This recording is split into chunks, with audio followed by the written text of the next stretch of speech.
Okay, so once we have this experience take place for us, the next thing that occurs is the actual big one, the Saturn return.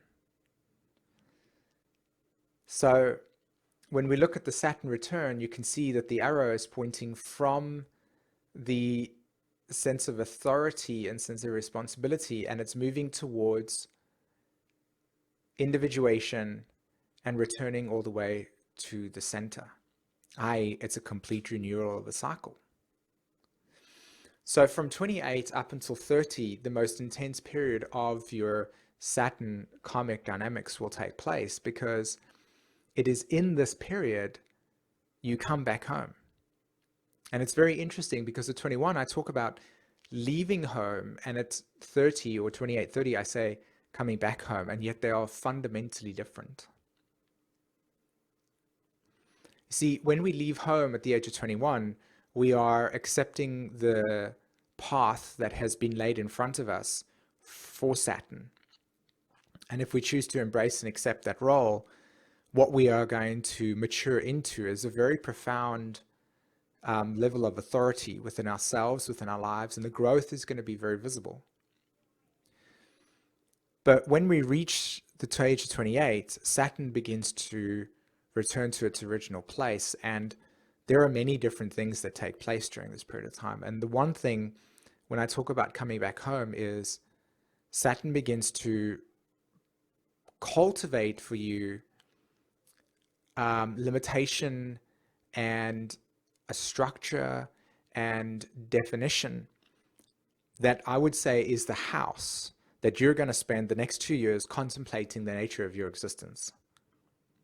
And that's why it's so difficult for people to really truly grasp the Saturn return, because it is a time of not running around and establishing and building things. It's about, within the context of limitation, be deeply self-reflective, because the home is where we see ourselves.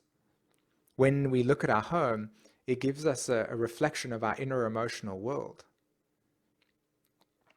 So this essence of coming back home is the first stage of adult development, in which we let go of the youthfulness that is our sense of identity, and we trade it in for an ongoing recognition that life goes from complete and utter innocence and creativity and wonder and no sense of boundaries to eventually, at the end of the life, complete and utter inner awakening. So the adult developing stage is where we begin to understand our sense of self, not only through a full circle, because we've experienced the Saturn square, we've experienced the opposition, we've experienced the first development square, and now we're contemplating the nature of the life. But most of the time, we will, because we are creating our actions and we're looking at life through the lens of this first Saturn square, or should I say this first 28 years of our lives, most of what we're going to be doing during that period of time is actually going to be prior life dynamics, which would have led to this life. And that contemplation that I talk about within this realm of the home that Saturn creates for you, that you feel as limitation in the 2 years, is really a home that is deeply meditative, that is deeply silenced. It is deeply, it needs to be still. It needs to be reflective. And it's a methodical experience. It's not something that we do that leads to something. It's simply a change within your attitude towards life, your change in terms of becoming grounded. It is now an opportunity to grow into what it means to be responsible for your life. And of course, during this period of time, it's it's a period where we will learn about the deep psychological imprinting that materialized, and the emotional layering that exists for us from the age of 0 up until this point. So wherever we have displaced emotions, Saturn return is going to show us this. Wherever we have a sense of self that has been developed in a way that is not healthy, or the boundaries have not been firmed, or whatever karmic complexities have been sort of initiated and underdeveloped, this is where Saturn's going to say, okay, kiddo, here you are in the self-reflected space. Here's your emotional development. What I'm going to do is I'm going to put bricks on top of your shoulders, and I'm going to ask you to stand up.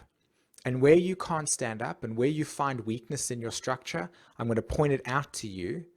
And then I'm going to say to you, let's build structure there, so that if you do desire to reach your vision, if you do desire to reach your purpose or your goal, or if you want to later on in life, these struts, these structures, these forms that are essential building blocks for what it means to become the best version of yourself must be in place. If they're not, you're simply going to not be able to support the development of your soul's evolution. So this is a very important time to really get compact with what is essential for you and begin cultivating and nurturing that ground. So during this period of time, when we're coming home to our adultness. We're coming home to the fact that we can now see the world through slightly more mature eyes. And we can recognize that essentially all of our choices have consequences, and we're essentially responsible for our choices and actions. And if we are to live in a world that is able to be a supportive mechanism for us, we need to know that how we're interacting with it is going to lead to circumstances that will ultimately feed back our emotional reality. So coming home is a moment of realization that this is the first time you're really going to be picking up the garden fork and the spade and putting handful of seeds and starting to chip away at the crystallized emotional self and emotional development that occurred in the first 28 years of your life, nourishing it, breaking it apart, and supporting and softening the consciousness in your psyche, so that when you do reach the age of 38 and Saturn brings you your second first quarter square, right? This is at age 38. You will start to notice that the soil is fertile for Uranian imprinting to begin.